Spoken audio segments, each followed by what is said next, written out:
spine physios there. Fucking. Who's calling me at 1:10 on Saturday, bro? Like, fucking clinic's closed, mate. Is it my mum? I'm just with my fucking mum. I'm getting more hungover as we go, bro. I'm fucking really battling out.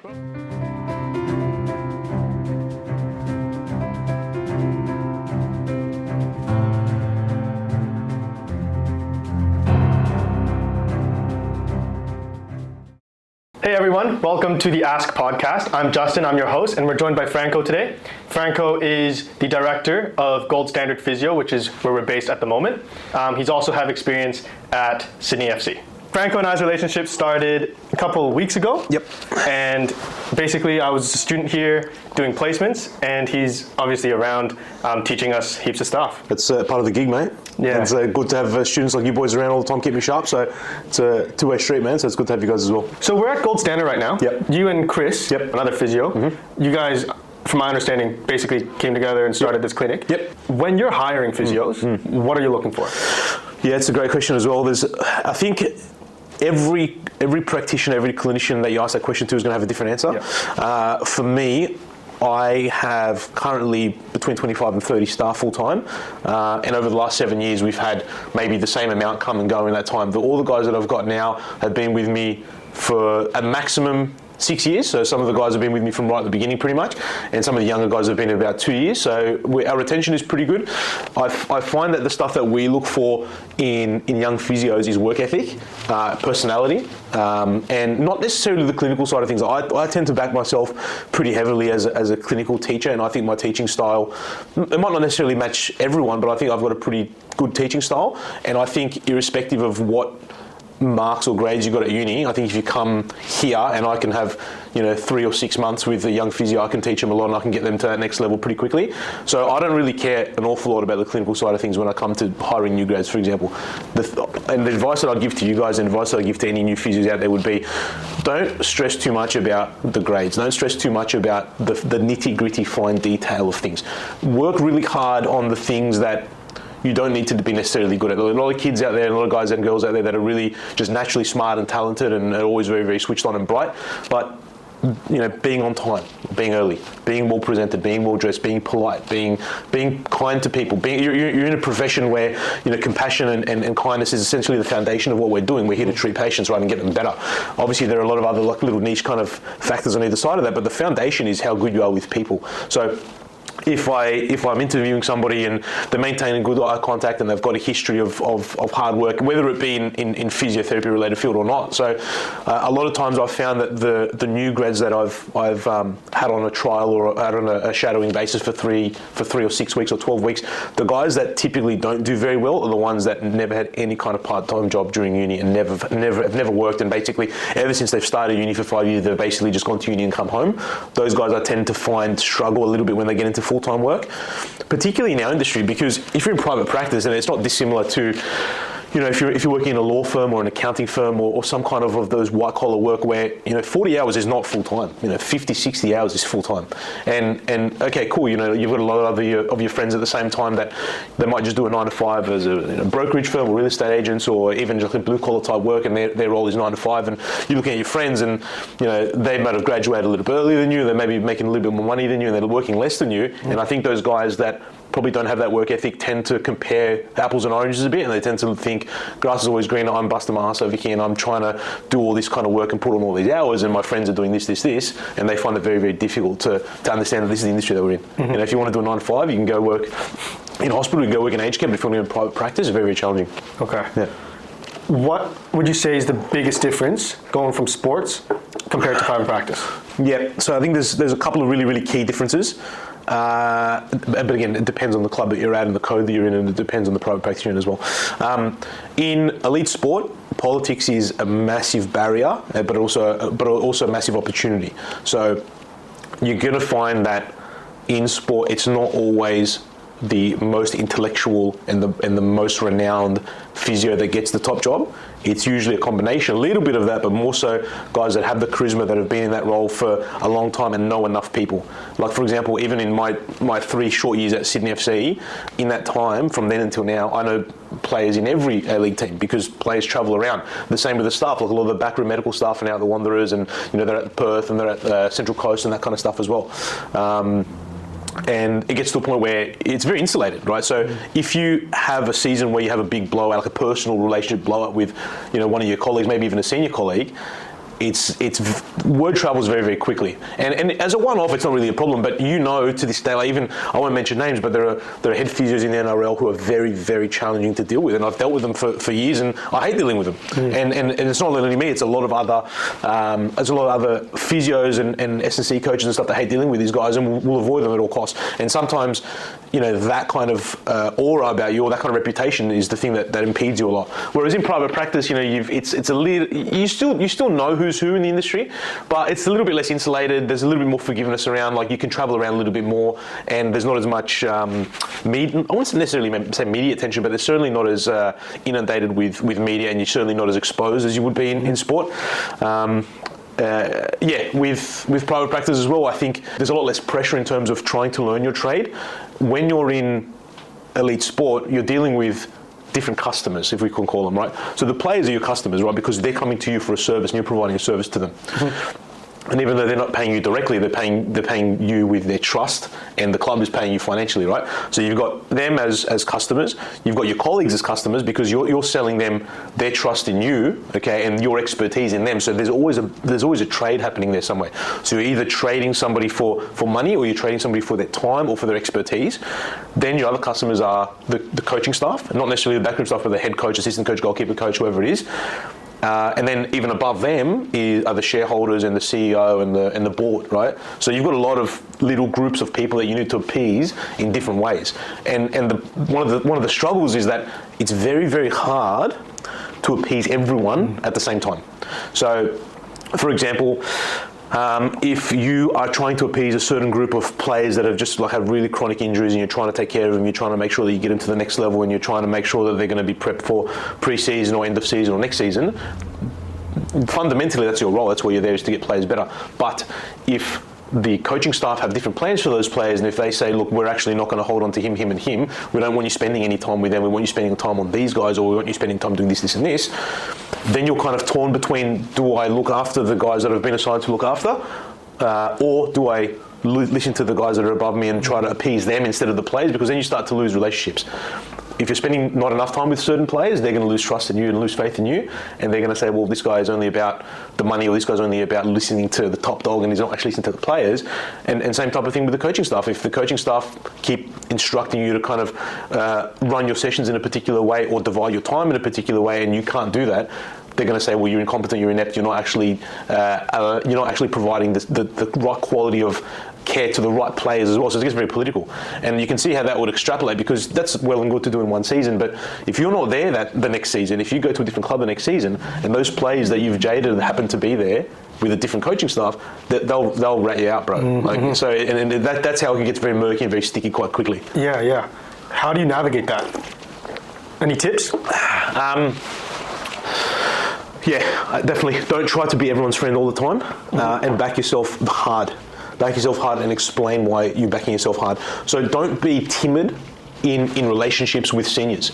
So if you know your role well, okay, and even if you don't necessarily know it perfectly, even if you're not good enough, if you're going to have other people that are above you in terms of the hierarchy of that sports club that maybe aren't necessarily involved on a day-to-day basis with what you're doing, and they're asking questions, why this, when did you do this, why is this happening, when's you going to be ready, you need to be firm, okay? You need to be confident, you need to back yourself, and don't bend for anyone, because I'm telling you now, I don't know how much sports coverage you guys have done, or how much sports you've been involved in, but there are dozens and dozens, scores of times in this season where a coach is going to put you under pressure to make a call that is not right, and to make a call that you're not comfortable with.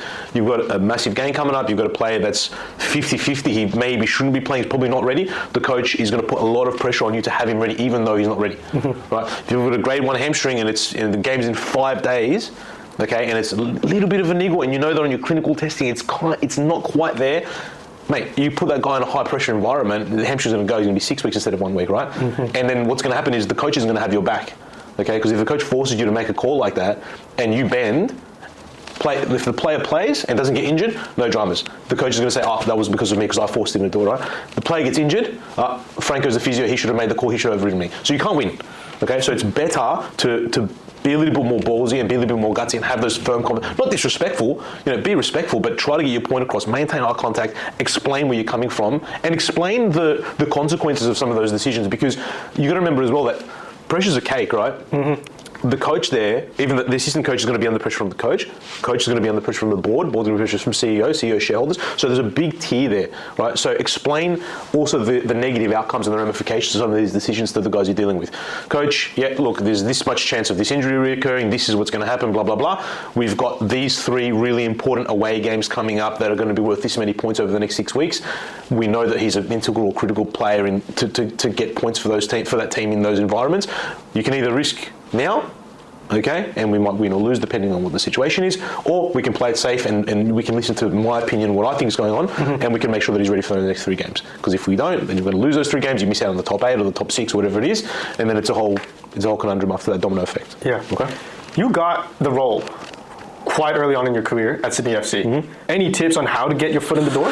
Yeah, volunteer as much as you can. Put your hand up for as much work as you can. I think, and again, this is going to sound geriatric of me, but kids these days, right, I think not all kids, and again, certainly like even when I was younger, it wasn't everyone, like it was a handful of us, but I think now it's more so like kids in sports are really putting their hand up for experience. How much are you paying? Nah, that's too far to travel. I think I want to do something a little bit higher up the tier. Like, a lot of young physios right now are so entitled because, and again, now I'm going to sound really geriatric, but Instagram, social media, oh, look, my mate's in Rotterdam in the Netherlands, he's doing this, my other mate's in south of Spain, I saw he's doing these mad videos with this, like, La Liga B team. Like, you're comparing apples and oranges, man, and not everyone is built the same. Like, you need to just put your hand up, do the work. There were times where, when I was working, as a student doing sports coverage for a local NPL team, and I would go 3 or 4 months without getting paid. Right? Not because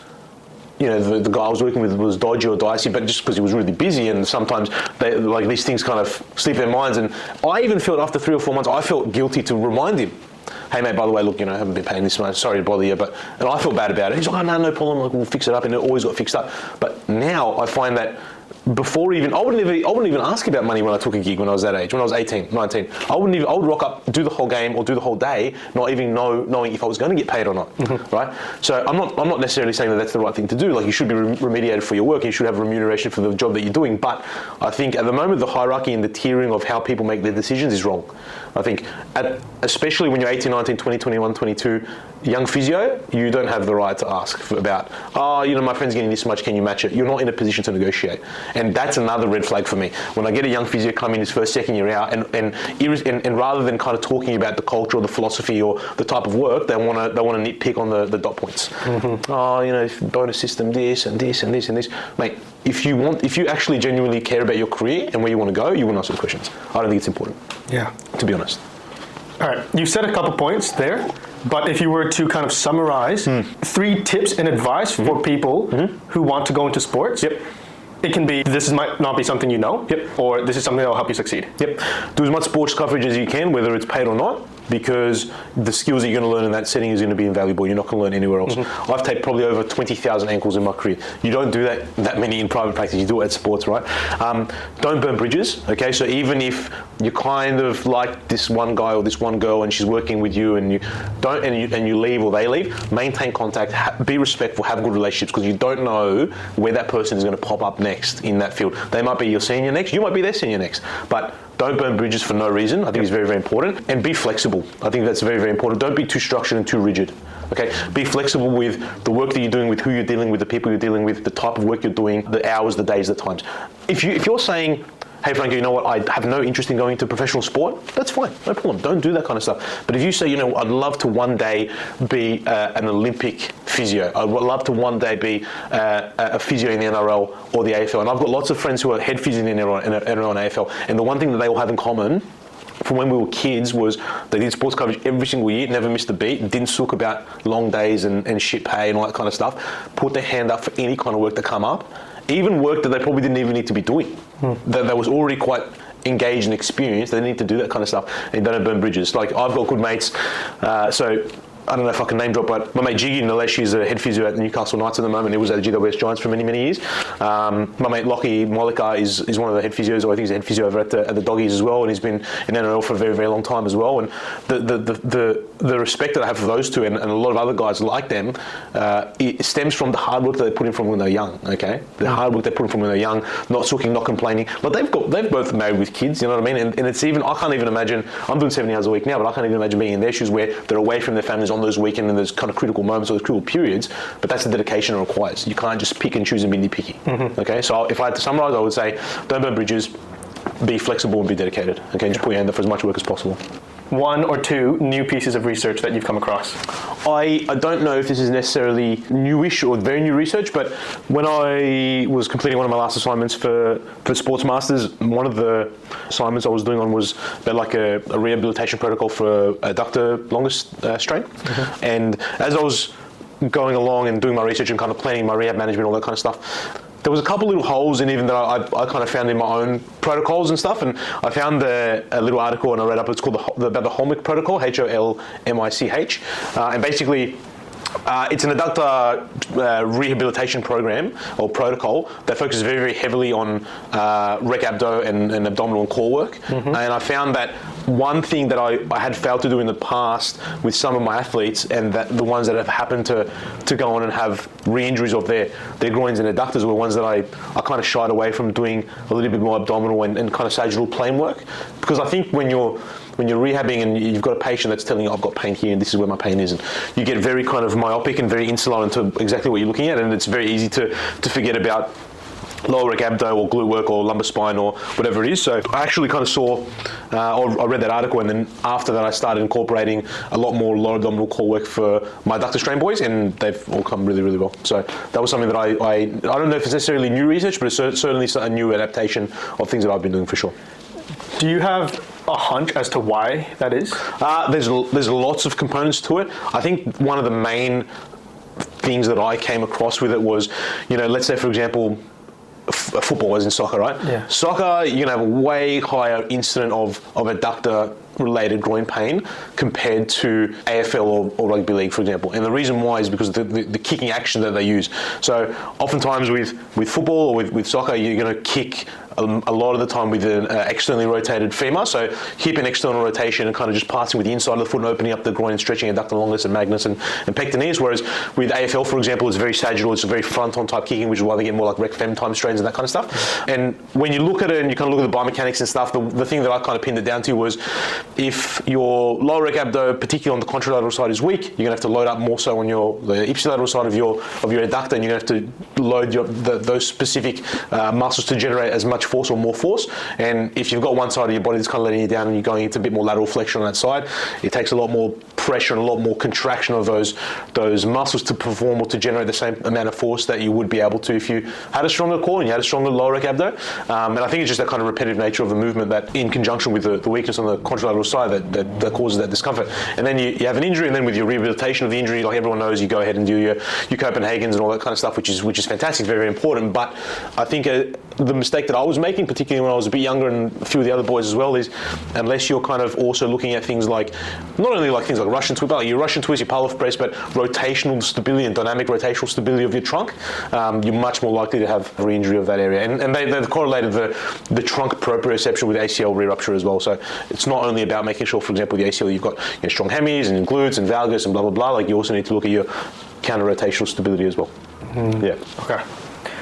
We're touching now on ACL, right? One thing that I guess a lot of the older physios have advised me when I'm asking about exit criteria is to work my way back. Yes. So look at what the functional tasks they need to do and break it down. However, I find that answer to be very general. Is there anything, like an example, that you can provide in creating exit criteria? Yeah, I think the literature is very, very important, and you obviously need to be mindful of, is this going to be time-based or criteria-based, right? And I think if you take the example of ACL rehab and reconstruction and then the whole program thereon, you need to make sure that you're looking at both of the exit criteria, because realistically, like we know that from an evidence-based perspective, if a patient goes back or an elite athlete goes back at 9 months post-operative, assuming that they've met all of the exit criteria and the functional criteria, the risk of re-rupture is no greater than somebody that goes back at 10 months, 11 months, 12 months, etc. But if you're looking at somebody that goes back at 8 months or 7 or 6 or 5, or gets involved in some kind of contact sport before then, it's roughly an 11% increase in re-rupture rate per month.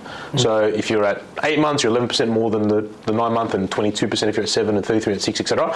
So you can look at somebody at 6 months and say, well, Franco, they've got a equal triple transverse hop and equal triple hop, and the quad bulk is the same, and all of these things that are criteria based, which is exceptional, and you really need, is very, very important, but you still drag it way too early from the time-based frame of time perspective, they're still going to be likely to rupture. But in the same token, you can have somebody that's 18 months down the track and have done virtually no rehab or very poor rehab or incomplete rehab, and the person at 18 months might be just as likely to re-rupture as well. So I think the conjunction of those two things is very, very important based on literature for sure.